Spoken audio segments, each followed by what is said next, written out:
नमस्कार दोस्तों, मेरा नाम अनिल नागर है और विनाइस के इस ऑनलाइन प्लेटफॉर्म पर आप सभी का स्वागत है।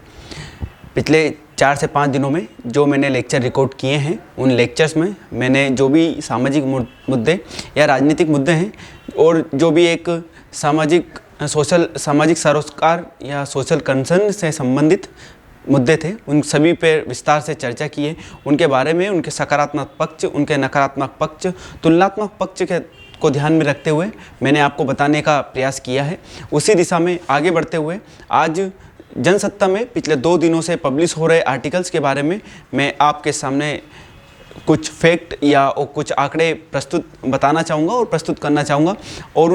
उन मुद्दों पर, उनके कारण, उनकी कमियां या उन पर हम क्या आगे कर सकते हैं और वो अचानक से उन मुद्दों का समाज पर या राजनीति पर या इन्वायरमेंट पर क्या इम्पैक्ट है, उनके बारे में विस्तार से चर्चा करेंगे। उन 2 मुद्दों में सबसे पहला मेरा जो आज का टॉपिक है वो है भारत में टाइगर्स की बढ़ती हुई जनसंख्या और एक जो भी पर्यावरणविद है या naturalist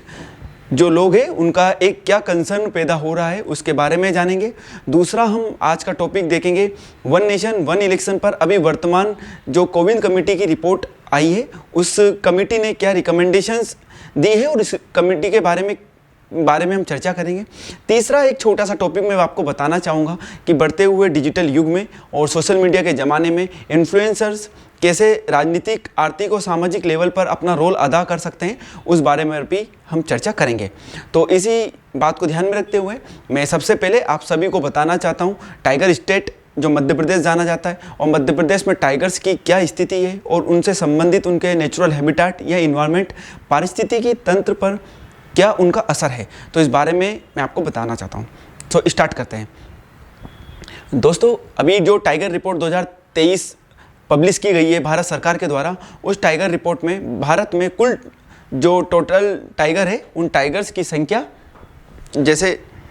3682 tiger report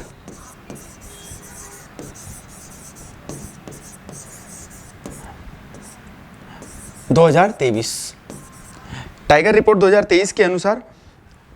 total tigers की संख्या भारत में 3682 है, जो कि प्रधानमंत्री नरेंद्र मोदी के द्वारा 9 अप्रैल को मैसूर में इस रिपोर्ट को पब्लिकली किया गया है। अब इसी में सबसे ज़्यादा जैसे टाइगर 3682 है, उसमें सबसे ज़्यादा टाइगर मध्य प्रदेश में 785 है। इसी वजह से मध्य प्रदेश को tiger state of India, tiger state of India का दर्जा भी दिया गया है। मध्य प्रदेश पिछले कई दिनों से टाइगर स्टेट के मामले में, टाइगर्स के मामले में एक अव्वल दर्जे पर बना हुआ है और अपने जो भी टूरिज़्म टाइगर्स जो भी टूरिज़्म है, नेशनल पार्क्स या टाइगर रिजर्व से संबंधित, उसमें भी एक नई प्रगति को दिन ब दिन हासिल करता जा रहा है। तो टाइगर स्टेट में मध्य प्रदेश फर्स्ट नंबर पर है, सेकंड नंबर पर उत्तराखंड है और थर्ड नंबर पर कर्नाटक है।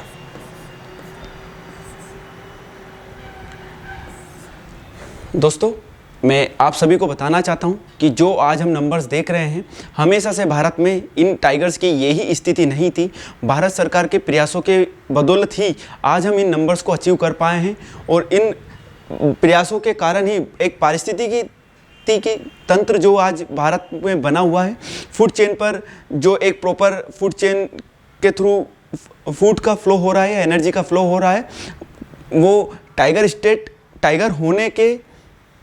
वजह से भी हो रहा है, क्योंकि टाइगर एक टॉप फूड चेन में टॉप नंबर पर आता है। उसी की वजह से पारिस्थितिकी तंत्र बना हुआ है। तो मैं आपको बताना चाहता हूं कि भारत सरकार के कौन से प्रयास रहे हैं, कब से प्रयास रहे हैं और टाइगर्स की स्थिति भारत में कैसी रही है। तो भारत में 1973 में तत्कालीन प्रधानमंत्री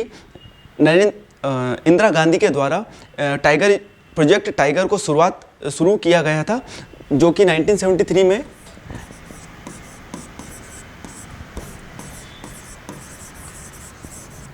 प्रोजेक्ट टाइगर 1973 में प्रोजेक्ट टाइगर की शुरुआत हुई थी। इसी के तहत एक अथॉरिटी का गठन भी किया गया था जिसका नाम नेशनल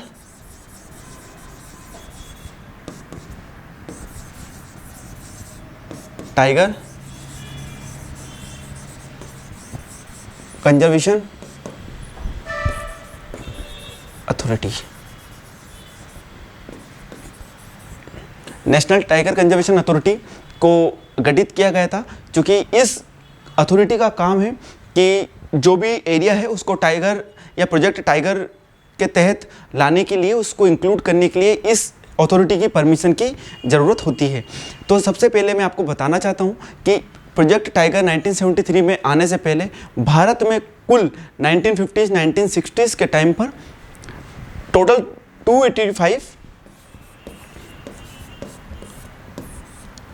285 ही टाइगर्स भारत में थे। उसके बाद जब 1973 में प्रोजेक्ट टाइगर लाया गया, उसके बाद से लगातार एक टाइगर्स की जनसंख्या में वृद्धि देखने को मिली है, जो कि भारत के लिए एक गौरव का विषय रहा है और भारत के लिए एक प्राउड मोमेंट भी है कि हम विश्व के 75% टाइगर को ओन करते हैं। जी हाँ दोस्तों, भारत में विश्व के 75% टाइगर्स रहते हैं और इसी की बदौलत भारत जिस प्रकार आज तमाम देशों को, चाहे वो अफ्रीकन कंट्रीज़ हो, चाहे अमेरिकन कंट्रीज़ हो या साउथ एशियन कंट्रीज़ हो, सभी देशों के साथ एक प्रबंधन के तहत टाइगर्स के निर्यात की भी बात कर रहे हैं, उन्हें वहाँ रिलोकेट करने की भी बात चल रही है ताकि एक पारिस्थितिकी तंत्र बैलेंस्ड रहे। इसी में सबसे टोटल, जैसे कि मैंने आपको बताया है कि प्रोजेक्ट टाइगर की शुरुआत हुई थी 1973 में, तो इस प्रोजेक्ट के तहत कुछ एरियाज़ को डिसाइड किया गया कि उन एरियाज़ को एक टाइगर रिजर्व घोषित किया जाए। तो भारत में अभी तक कुल 53, आई थिंक मैं गलत नहीं हूँ तो 53 टाइगर रिजर्व अभी तक घोषित किए गए हैं और मध्य प्रदेश में 7 टाइगर रिजर्व घोषित किए गए हैं, जिसमें से पन्ना है, बांधवगढ़ है, कान्हा है, सतपुड़ा है, संजय है, पेंच है और recently constituted tiger reserve Rani Durgavati है। रानी दुर्गावती।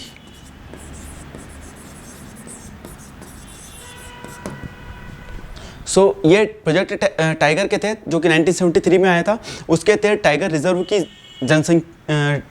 टोटल नंबर से जो 53 है। अब हम देखते हैं कि टाइगर्स की इतनी आवश्यकता क्यों है, क्यों टाइगर्स के बारे में हमको इतने प्रयास करने पड़ रहे हैं। तो दोस्तों मैं बताना चाहता हूँ कि एक हमारे इन्वायरमेंट में फूड चेन चलती है। फूड चेन का मतलब ये होता है कि एनर्जी या खाने का जो सिस्टम होता है वो top predator to low predator तक जाता है। तो उसी दिशा में जो टाइगर्स होते हैं, जो कैट फैमिली से बिलोंग करते हैं, ये फूड चेन में फर्स्ट नंबर पर रहते हैं। अब इनका फर्स्ट नंबर पर रहना, अगर ये फर्स्ट नंबर पर है तो एनर्जी का ऐसे फ्लो होता है, अगर ये नहीं रहेंगे तो इन्वायरमेंट का जो पारिस्थितिकी तंत्र है वो बिगड़ जाएगा और उसके बिगड़ने से एक पूरे इन्वायरमेंट की जो सर्विसेज है या इन्वायरमेंट का सिस्टम है वो गड़बड़ा जाएगा और इसके लिए टाइगर का होना बहुत ज़रूरी है। अब मैं आपको आगे एक और चीज़ बताना चाहता हूँ कि भारत में टोटल टाइगर्स के लिए 5000 स्क्वायर किलोमीटर एरिया टाइगर्स के लिए रिजर्व किया गया है। पर्यावरणविद के लिए कंसर्न ये पैदा हो रहा है कि जैसे जैसे भारत में टाइगर्स की जनसंख्या बढ़ती जा रही है, उसी दिशा में टाइगर्स की जनसंख्या बढ़ने के कारण ये एरिया भी कम होता जा रहा है। अगर ये एरिया कम होगा तो आगे चलकर हम टाइगर्स जो कि जनसंख्या जिनकी कंटिन्यू बढ़ी रही है, तो उनको अकोमोडेट करने में भारत के सामने एक समस्या खड़ी हो जाएगी और उसी बात को ध्यान में रखते हुए हमें एक एरिया बढ़ाने की ज़रूरत है जिससे हमारे यहाँ और टाइगर्स का जनसंख्या में वृद्धि हो और हमारा यहाँ का इन्वायरमेंट सिस्टम भी एक काफ़ी तंदुरुस्त रहे, डेवलप्ड रहे। तो ये इन्वायरमेंटल इन्वायरमेंटलिस्ट का कंसर्न था जो मैंने आप सभी को बताया है। और इसी बात को हम आज यहीं समाप्त करते हैं जो ये टॉपिक है, क्योंकि टाइगर से संबंधित एक बेसिक जानकारी मैंने एग्जाम पॉइंट ऑफ व्यू से आप सभी के सामने साझा की है। और हाँ, मैं एक चीज़ और बताना चाहता हूँ कि जैसे कोई भी स्टेट है, अगर वो किसी एरिया को टाइगर रिजर्व घोषित करना चाहती है तो उसको टाइगर रिजर्व घोषित करने के लिए नेशनल टाइगर कंजर्वेशन अथॉरिटी, जो कि 2005 में इसका कॉन्स्टिट्यूशन इसका किया गया था, उसके तहत स्टेट को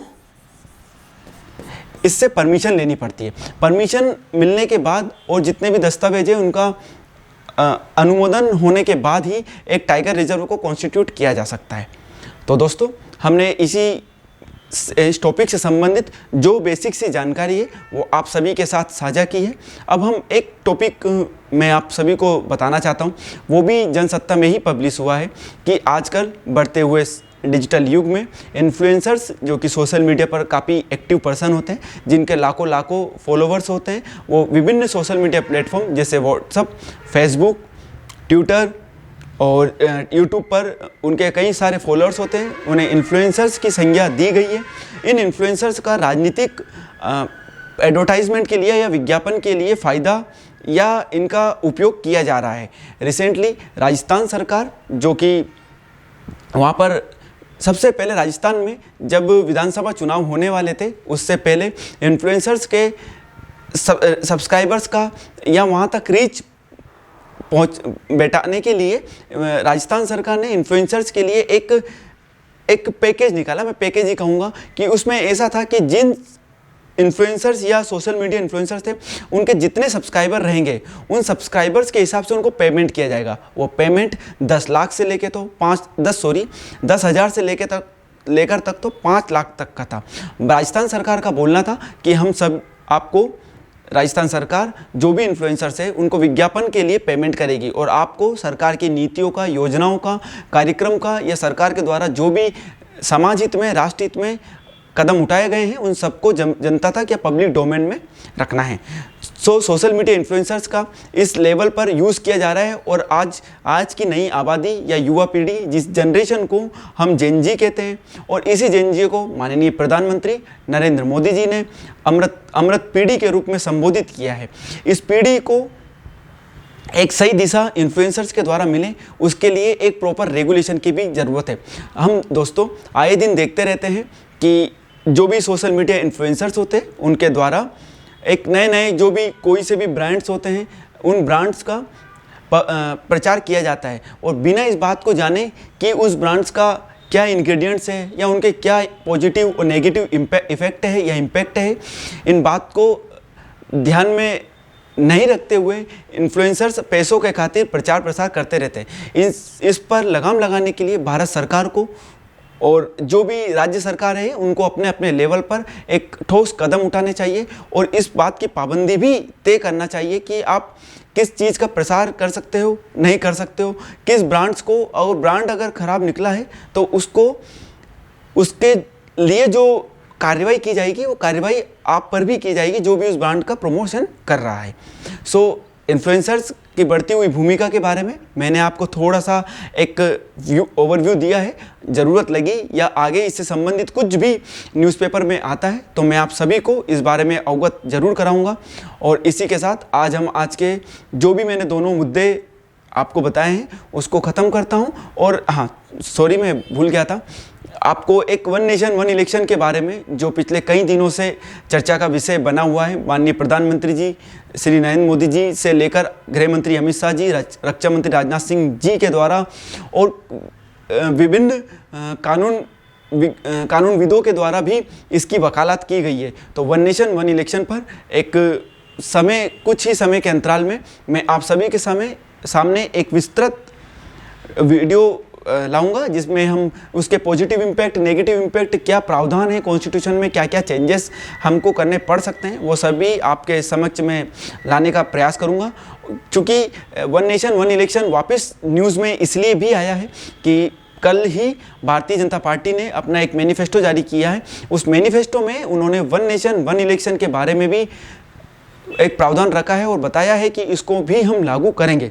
क्योंकि इसके वन नेशन वन इलेक्शन पर एक रिपोर्ट प्रस्तुत करने के लिए रामनाथ कोविंद जी, जो कि हमारे भारत के पूर्व राष्ट्रपति हैं, उनके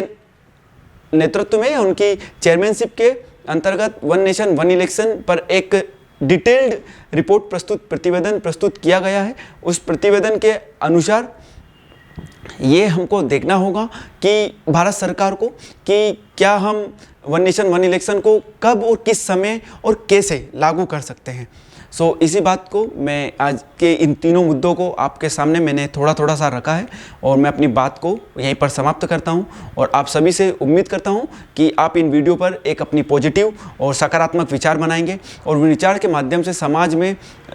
लोगों को, जिन लोगों को कुछ जानकारी किसी टॉपिक के बारे में कम रहती है, तो वो आप उन तक ज़रूर पहुंचाने का कार्य करेंगे। और जो स्टूडेंट्स इस वीडियो को देख रहे हैं, जो पीएससी से संबंधित है या अदर मध्य प्रदेश की कॉम्पिटिटिव एग्जाम से संबंधित है, वो कुछ डेटा, कुछ फैक्ट मैंने बताए हैं, उनको अपनी एग्ज़ाम पॉइंट ऑफ व्यू से भी याद रख सकते हैं। और इसी के साथ मैं अपने तीनों मुद्दों को समाप्त कर अपनी बात को विराम देता हूँ। जय हिंद, जय भारत, हंसते रहिए, मुस्कुराते रहिए।